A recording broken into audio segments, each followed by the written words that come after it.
हम भारतीयों के मन में अक्सर ये सवाल चलता रहता है कि भारत के मूल निवासी कौन हैं।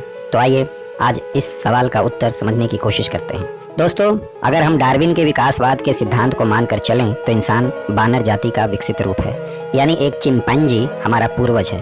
अब सवाल ये पैदा होता है कि चिंपैंजी से मानव बनने की प्रक्रिया सबसे पहले कहाँ शुरू हुई।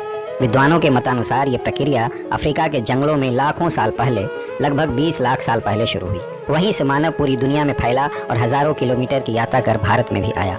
मौसम के अनुसार इनके रंग, रूप और प्रकृति में बदलाव आते गए। कई मौसम की मार नहीं झेल पाए और मर गए, तो कई ने विपरीत परिस्थितियों में खुद को ढाल लिया और जिंदा रहे। अटकल और अनुमान से जो बात अभी तक सामने आई है, उसके अनुसार ये समझा जाता है कि भारत में सबसे पहले आने वाली जाति निग्रो है। ये जाति भारत में अरब, ईरान के किनारे किनारे चलकर पश्चिम से या संभवतः सीधे अफ्रीका से आई थी। इसकी एक शाखा भारत से निकलकर ऑस्ट्रेलिया भी गई, जहां इसके वंशज आज तक मौजूद हैं। निग्रो लोग सभ्यता के आदि सोपान पर थे, जो खेती नहीं करते थे, बल्कि फल, कलमूंद या फिर जानवरों का शिकार करके अपना पेट भरते थे। भारत में इनका काल 10,000 ईसा पूर्व से 7,000 ईसा पूर्व तक माना जाता है। लेकिन अब भारत में निग्रो लगभग समाप्त हो चुके हैं, बस थोड़ा बहुत ही रह गए हैं। या तो निग्रो आग्नेय जाति के लोगों द्वारा मार दिए गए या उनमें घुल मिल गए और एक हो गए। उनकी कोई अलग सत्ता न रही। उनके थोड़े से निशान दक्षिण भारत के आदिम जातियों में या फिर नागा जाति में बचे हुए हैं। कहा जाता है कि निग्रो के बाद जो जाति भारत आई वो ऑस्ट्रिक या आग्नेय जाति, बनवासी जाति थी। इनका नाम ऑस्ट्रिक या आग्नेय इसलिए पड़ा क्योंकि ये लोग यूरोप के अग्रणी कोण में पाए जाते हैं और वहीं से भारत आए थे।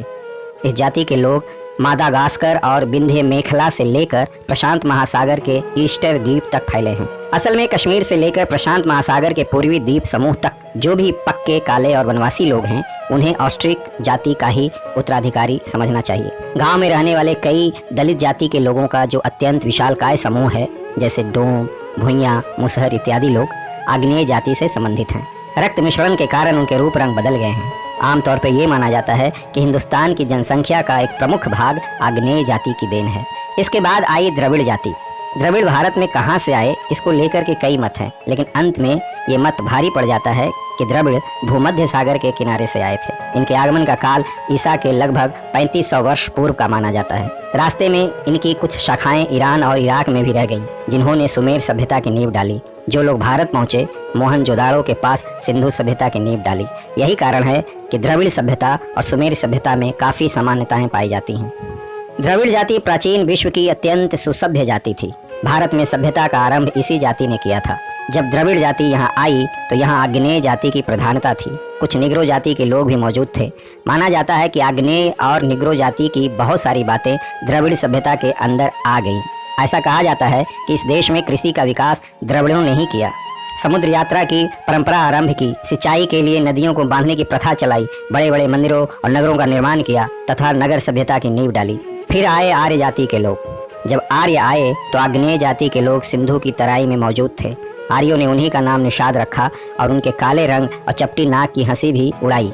जब आर्य भारत आए उस समय आग्नेय और द्रविड़ जाति के लोग पड़ोसियों की तरह रहते थे। कहा जाता है कि द्रविड़ों और आर्यों में लंबी लड़ाई हुई, उसके बाद दोनों ने मिलकर जीना सीख लिया और आज जो भारत की संस्कृति है वो आर्यों और द्रविड़ों की मिक्स संस्कृति है। दोनों संस्कृतियां एक दूसरे से ऐसे घुल मिल गई हैं कि कभी अलग नहीं की जा सकती। आज इन दोनों संस्कृतियों को अलग से पहचान दिलाने की कोशिश एक बेवकूफाना हरकत ही साबित होगी। इतना नहीं, आर्यों के बाद भी बहुत जातियां यहाँ आई। मुस्लिम आए, शक, हुआ आए, पारसी, अंग्रेज, यवन और भी जाति धर्म के लोग आए, जिनकी बहुत सारी बातें भारतीय संस्कृति में शामिल हो गई हैं। लोग आते गए, कारवां बनता गया। अगर हम ये कहें कि भारतीय संस्कृति विभिन्न संस्कृतियों का गुच्छा है तो गलत ना होगा। हमारी संस्कृति इतनी उदार रही है कि किसी को भी अपने में समा लेती है, मगर कभी अपनी हस्ती नहीं खोती। यही इसकी सबसे बड़ी खासियत है। धन्यवाद।